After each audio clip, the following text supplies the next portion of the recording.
Welcome back for yet another episode of the Van Diemen Formula Ford Restoration, and on this episode, stop it, it's brakes. Just having a quick look around the workshop, and we've got a bunch of cars with some massive brake packages on them. We've got an Enduro car where the brakes glow red for hours and hours. There's a GT car over here with a really cool brake ducting setup to keep the brakes cool. And then we get to our little race car. And we've got this tiny little cast iron calipers, tiny little brake discs, but don't be fooled, this thing pulls up as well as anything else, and it's relative. The GT cars have got a large slick front tyre and they're a heavy car. They need that extra braking force, whereas we are a relatively light car. We've got a small groove tyre, so a whole lot less traction. These brakes are more than adequate for this car and will pull it up from any speed required.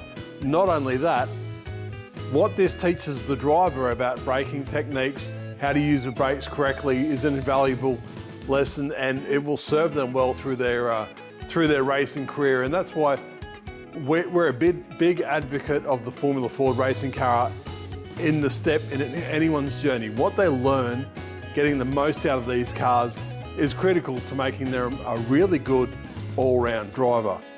That being said, all the brake parts are laid out. We've got new discs, we've got new bobbins, we've got calipers are rebuilt. Let's go through this stuff, see what we got, and see if we can get some stuff actually assembled. Now, first of all, let me take a step back and explain why we're surrounded by new parts. The old brake discs were not worn out. In fact, the friction surface is quite fine. There's no marks or grooves in them. But it's actually the drive system where the problem is. These are driven by what they call a bobbin. It should be two flats that drive on this disc. Why? Let's come over to the car. This steel disc mounts to the aluminium hub.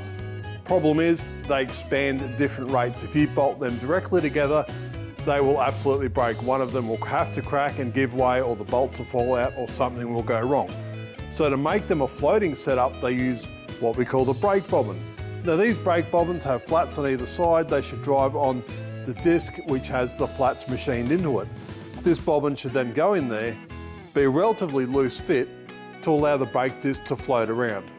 This also serves the purpose of pushing the brake pads away from the disc on the straight, lowering the friction on the car while it's driving down the straight, and giving you just that little bit of extra top speed. Now, these ones have actually worn out that far, I can turn the bobbin all the way around. One of the other discs has actually got some cracks in the bottom where one of them actually has turned, and they've just tightened it up, left it in there, and it's caused all sorts of problems. So the only reason we've had to replace those discs is because the mounting surface has worn out. All of the bobbins need to be replaced for that exact same reason. They're just old and worn out. They've gone as far as they're ever going to go. The brake calipers, whoever saw the car come apart will know these were full of water, they were full of sludge. They have been sitting open for years. Cast iron, remember, so corrosion not just outside but inside. The pistons had to be remade, they had to be sleeved. They've done a fabulous job of restoring these back to where they should be. They've already started to rust a little bit from the humidity we've got this summer, so they're going to have to get a coat of paint before they go on the car. But they are perfect. They've been pressure tested and they're ready to be fitted. The brake pads supplied with the car were absolutely worn out, so we had to get new brake pads. Other than that, the standard stuff. New bolts, because we can. We're doing a resto, we're trying to do it properly. If we can assume that all of that sort of stuff's worn out, we can assume those bolts have been in there for long enough. Just for comparison, this here is what we would call a pretty small sedan disc. You can see how thick it is and the size of it. Compare that with our Formula Ford disc. 247 millimeters outside diameter and about 7 millimeters thick.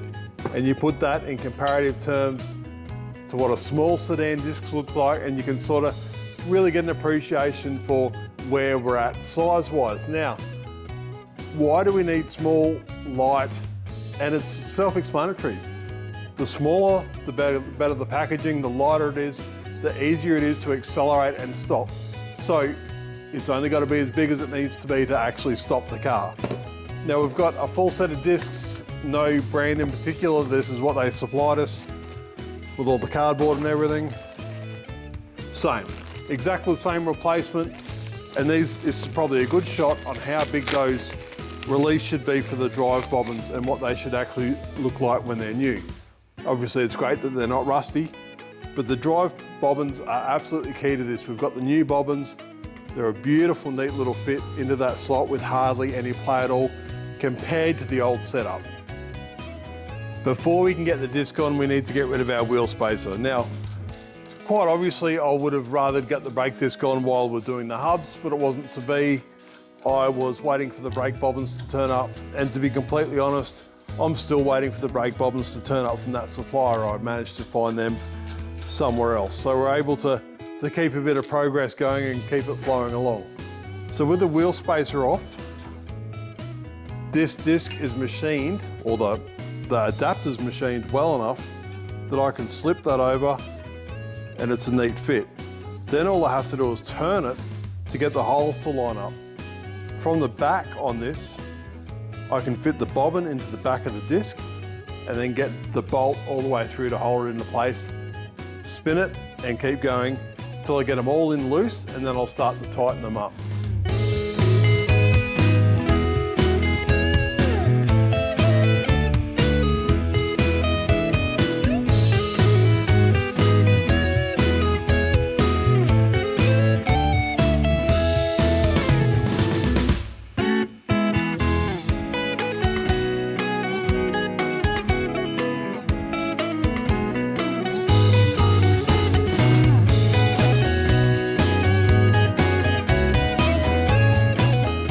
Front brake disc is on and in place. I've just got the bolts loose. I just put nylock nuts on it to get them started because it's easier. I've got new K-nuts to go on this, and now I'll put them on and slowly tighten that up into position. I want to tighten it evenly. I'm going to try to hold the bolt and just tighten the nut, so that way that bobbin doesn't turn and jam in the slots on the brake disc. I want them to sort of stay aligned as much as I possibly can. I know it's a big ask, but I want to try. And then that way, when this is tightened up, I should still have the disc be able to move around freely.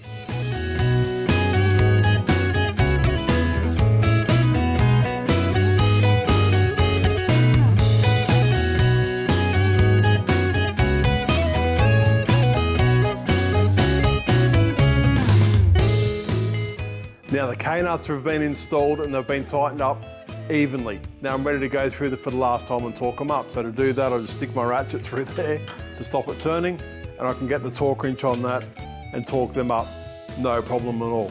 Now, you can probably see the groove in the brake disc. I'd like to hear your guys' thoughts.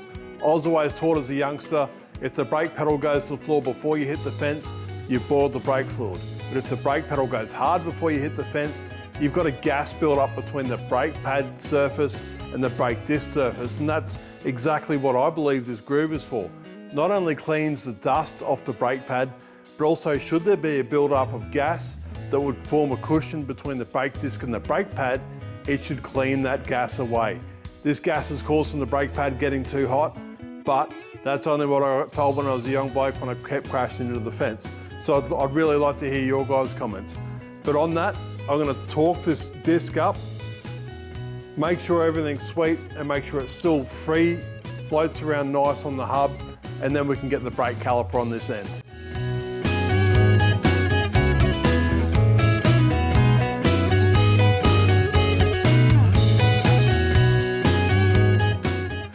That brake disc is pulled up really nicely, and there's still that slight bit of play to let that disc float around. Obviously, as we run it for the first time, it'll probably loosen up as it takes the high spots off, but still, I'm happy with how that it's got no stress on it, no pressure on it. It can float around and do its thing.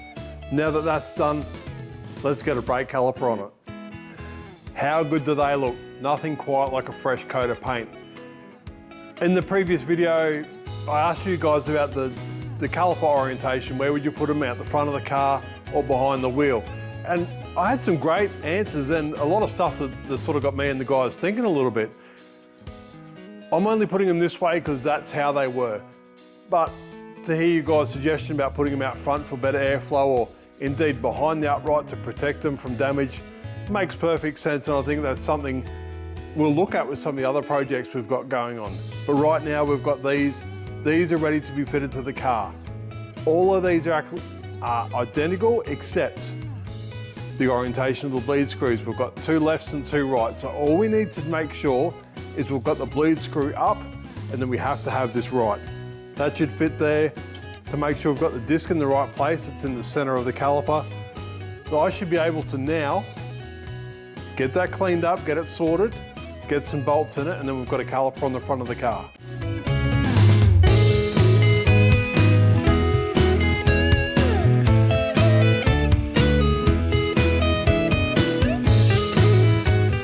The caliper tight, the bleed screws to the top, we've done everything right, and this thing actually has an assembled brake on the front of it for the first time in I can only imagine how many years. Looks like it's supposed to be, and it'll work. It's exactly right. The disc is dead center of the caliper, so we know that everything's fitted correctly, everything spins free, nothing fouls, nothing hits, and that disc has got that slight bit of play exactly as we would expect it to do. So all we really need to do now is to fit some brake pads into this thing, and it's just about done. Now the brake pads we use are these tiny little brake pads. For a comparison, that's the brake pad from the disc I showed you earlier. You can see the thickness of it. The thing's huge, it's discoloured, it's probably been on fire once or twice. These work really hard, but it's relative. This is pulling up a big heavy car, probably 1.5 tons a car. This thing, maybe 500 kilos. So it's very relative on what we are expecting from the brake package. These work fine, they just look really small. So there's your comparison, and there's your thickness. It's night and day. But that being said, these pads, they just slip in from the back, hopefully. Should. I might have to push that piston back in a bit more.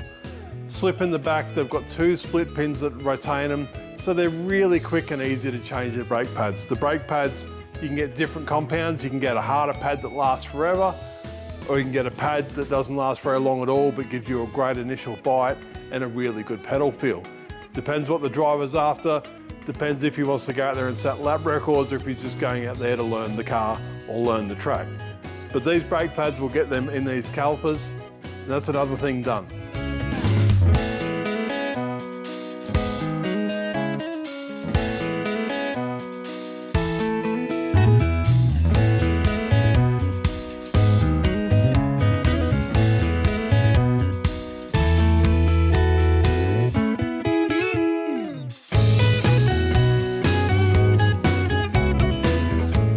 I hate to say it, but the rear of the car is identical to the front and the other side is identical to the other one. So I'm not going to bore you and insult your intelligence with showing you the same thing 4 times. That being said, that's it for this episode. Next episode, we're going to find something new and exciting to do. We might fit the radiators or we might get into some of the plumbing on the other side. I'll make that decision soon, but stay tuned. Thanks again for watching. See you on the next one.